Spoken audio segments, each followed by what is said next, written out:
Super Aryan episode 243। Aryan पिछले ब्रह्मांड भगवान की विरासत की तलाश में सुनहरे ग्रह पर पहुंच जाता है, जहां प्रवेश करने के कुछ समय बाद ही उसका सामना एक अजीब से जानवर से होता है, जिसे उस ब्रह्मांड के आर्यन ने कभी नहीं देखा था।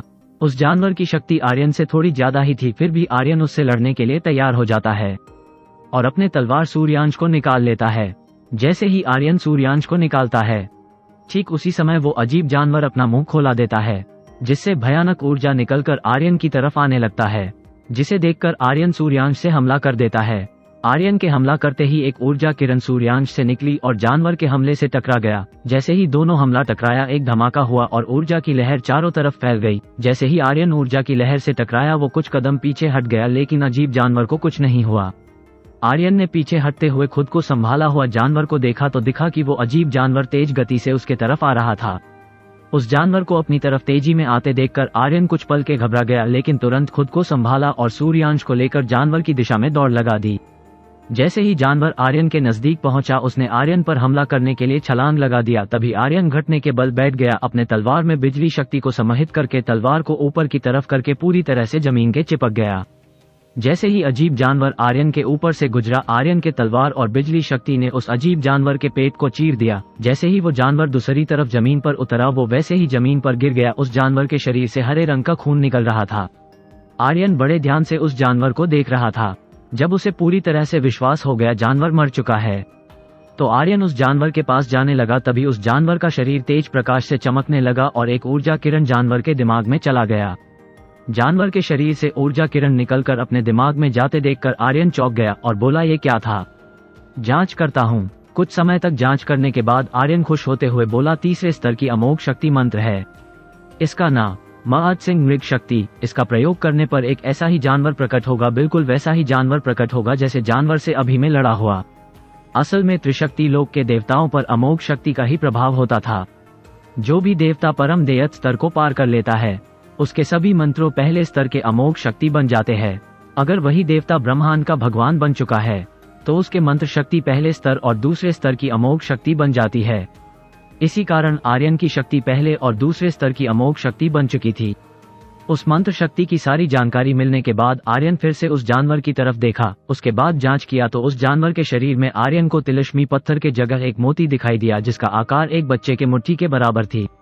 आर्यन ने उस मोती को निकाल लिया और अपने पास रख लिया। उसके बाद आर्यन ने जिस मंत्र को भी प्राप्त किया था, उसका ध्यान करने लगा। 5 दिनों तक ध्यान करने के बाद आर्यन ने उस मंत्र की शक्ति को प्राप्त कर लिया। उसके बाद ध्यान से बाहर आ गया और आगे बढ़ गया। 1 दिन तक चलने के बाद आर्यन को अपने सामने से 2 पैरों की आहट सुनाई दे रही थी। उस आहट को महसूस कर आर्यन मन ही मन बोला, लगता कोई विशालकाय प्राणी आ रहा है जो अपने 2 पैरों पर चलता है। आर्यन इतना बोला ही था कि उसे के विशालकाय वानर की परछाई दिखाई दी, जो आर्यन से दुगुने लंबाई का था। उसको देखकर आर्यन बोला, इसे हराना इतना आसान नहीं होगा। आर्यन सोच ही रहा था, तब तक वो बानर आर्यन के सामने आ गया और गुर्राया। उसके बाद वानर ने अपने हाथों में अग्नि गोला प्रकट किया और उसे आर्यन की तरफ फेंक दिया। वानर को हमले को अपनी तरफ आते देखकर आर्यन ने जल्दी से अपने हाथों में एक बर्फ का गोला प्रकट किया और उसे अग्नि गोले की तरफ भेज दिया। जैसे ही दोनों हमले टकराए, एक धमाके के साथ दोनों शक्ति नष्ट हो गई। अपनी शक्ति को नष्ट होते देखकर वो वानर और जोर से गुर्राया और एक साथ 3 अग्नि गोले आर्यन की तरफ छोड़ दिए। एक साथ 3 अग्नि गोले को अपनी तरफ आते देखकर आर्यन ने एक धनुष प्रकट किया और एक के एक 3 छोड़ दिए, जो बर्फ की शक्ति से युक्त थे। जैसे ही सभी हमले टकराए, 3 धमाके के साथ तीनों हमले नष्ट हो गए। वानर के हमले को नष्ट करने के बाद आर्यन ने इस बार वानर को हमला करने का मौका नहीं दिया और एक तीर वानर की तरफ चला, जिससे सुनहरी रोशनी निकल रही थी। आर्यन के धनुष से तीर छूटने के बाद एक तीर से 100 तीर में बदल गया और एक धमाके के साथ वानर से टकरा गया, जिससे ऊर्जा की लहर फैल गया। जब ऊर्जा की लहर शांत हुई तो आर्यन ने देखा कि वो वानर सिर्फ घायल हुए था, लेकिन मरा नहीं था। कुछ पल वानर को देखने के बाद आर्यन ने अपने हाथों में एक फरसा प्रकट किया और उसे वानर की तरफ फेंक दिया। उस फरसे को देखकर वानर गुर्राया और अपने दोनों हाथों को ऊपर करके एक बड़ा अग्नि गोला प्रकट किया और फरसे पर छोड़ दिया। जैसे ही दोनों शक्ति टकराए, एक विध्वंसक धमाका हुआ, जिसकी वजह से वानर और आर्यन दोनों कुछ कदम पीछे हट गया। कुछ कदम पीछे हटने के बाद दोनों ने खुद को संभाला और फिर से हमले करने के लिए तैयार था। इस बार आर्यन ने अपनी उंगली में अपने चक्र को प्रकट किया और उसे वानर की तरफ छोड़ दिया। उस चक्र को देखकर वानर ने 2 अग्नि गोले चक्र की फेंक दिए, लेकिन आर्यन के चक्र ने सभी को नष्ट कर दिया और वानर की गर्दन से टकरा गया। जैसे ही चक्र वानर के गर्दन से टकराया वैसे ही उस वानर का गर्दन कटकर अलग हो गया, जिसके बाद उस वानर की मौत हो गई। उस वानर की मौत भी वही हुई। फिर से आर्यन को एक मंत्र मिला जिसका नाम था अग्नि वानर शक्ति मंत्र। आर्यन को उस वानर के शरीर से एक और मोती मिला जिसे उसने अपने पास रख लिया और ध्यान करने लगा। कुछ समय बाद ध्यान करने के बाद आर्यन जब आगे बढ़ा तो उसे एक पेड़ दिखा जिस पर एक सप्तरंगी फल था। उस फल को देखकर आर्यन कुछ पल सोचा और बोला, शायद ये सप्तशक्ति फल है, मुझे एक फल खा लेने चाहिए। फल खाने का फैसला करके आर्यन ने एक फल तोड़ा और खा लिया, और जैसे ही आर्यन ने एक बार खाया वैसे ही आर्यन के शरीर में अत्यधिक ऊर्जा महसूस हुई, जिसके बाद आर्यन ध्यान करने बैठ गया। कुछ समय ध्यान करने के बाद आर्यन ने फिर से फल खाए और ध्यान किए।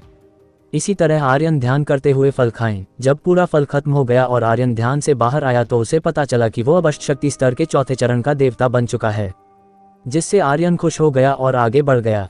इस तरह आगे बढ़ते हुए आर्यन ने कुछ और मंत्र प्राप्त किए जो थे सफेद बाज शक्ति, दहाड़ शक्ति मंत्र। इस तरह से आर्यन के पास अब 4 तीसरे स्तर का मंत्र था, जिसके बाद आर्यन खुशी खुशी आगे बढ़ रहा था। तभी आर्यन को अपने सामने एक इंसान की परछाई दिखाई दी।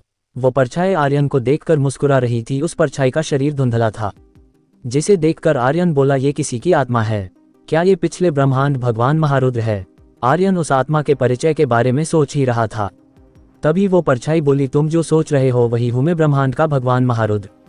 उस परछाई को अपना परिचय सुनकर आर्यन उसके सामने झुकते हुए बोला, ब्रह्मांड भगवान महारुद्र को ब्रह्मांड भगवान आर्यन का प्रणाम। तो तुम्हारा नाम आर्यन है, मुझे खुशी हुई, कोई तो नया ब्रह्मांड भगवान बना। मुझे तो लगा था कि मैं किसी नए ब्रह्मांड भगवान का इंतजार करता रह जाऊंगा और ये ब्रह्मांड नष्ट हो जाएगा। महारुद्र ने कहा, कोई कैसे बनता, किसी को इसका ज्ञान ही नहीं था, वो तो मैं किस्मत से बन गया। आर्यन ने कहा, वो सब अब छोड़ो, मैं तुम्हें 5 साल देता हूँ। अगर तुम महाशक्ति स्तर के देवता बन गए तो तुम मेरी सारी विरासत प्राप्त कर लोगे, और अगर तुम नहीं कर पाए तो तुम्हें अभी उतने ही मंत्रों के साथ लौटना होगा जो तुमने अभी तक प्राप्त किया है।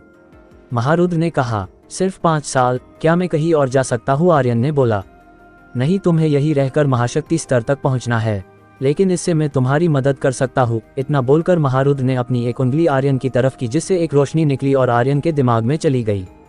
उस रोशनी को आर्यन के दिमाग में भेजने के बाद महारुद्र आर्यन से बोले, ये महाअस्त्र शक्ति मंत्र है, जो एक 6ठे स्तर का मंत्र है। इस स्तर का एक यही मंत्र है मेरे पास। अगर तुमने महाअस्त्र शक्ति प्राप्त कर ली तो तुम महाशक्ति स्तर पर पहुंच जाओगे, लेकिन आसान नहीं होने वाले। अब ध्यान करो, मैं 5 साल बाद मिलूंगा। इतना बोलकर महारुद्र की आत्मा गायब हो गया। महारुद्र की आत्मा के गायब होने के बाद आर्यन ने अपने ध्यान के लिए एक स्थान न देखा और ध्यान में बैठ गया। ध्यान में बैठने के बाद आर्यन ने महाअस्त्र शक्ति का ध्यान करना शुरू कर दिया। आर्यन ने जैसे ही मंत्र का ध्यान शुरू किया वैसे ही आर्यन को अपने शरीर में ऊर्जा की लहर महसूस हुई, जिसकी वजह से आर्यन का शरीर कांप उठा। लेकिन फिर भी आर्यन ध्यान करता रहा। कुछ समय तक आर्यन के शरीर में कंपन होता रहा, लेकिन धीरे धीरे वो कंपन शांत हो गया।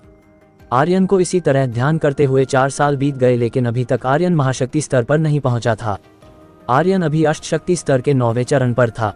9वें चरण पर आर्यन पिछले 1 साल था, लेकिन वो आगे बढ़कर महाशक्ति स्तर में प्रवेश नहीं कर पा रहा था। लेकिन आर्यन ने हिम्मत नहीं हारी थी। आर्यन को ध्यान में गए 4 साल 6 महीने बीत गए थे, फिर भी आर्यन महाशक्ति स्तर में प्रवेश नहीं कर पाया था। लेकिन आर्यन को महसूस हो रहा था कि वो महाशक्ति स्तर के बहुत करीब है, जिस कारण आर्यन और ज्यादा गहन ध्यान में चला गया। अब 1 महीने बचे थे, तभी आर्यन को अपने अंदर एक ऊर्जा की लहर महसूस हुई, जिसे महसूस कर आर्यन मन ही मन बोले, अब मैं बहुत जल्द महाशक्ति स्तर पर पहुंच जाऊंगा। ऐसी शक्ति मैंने आज तक नहीं महसूस की है।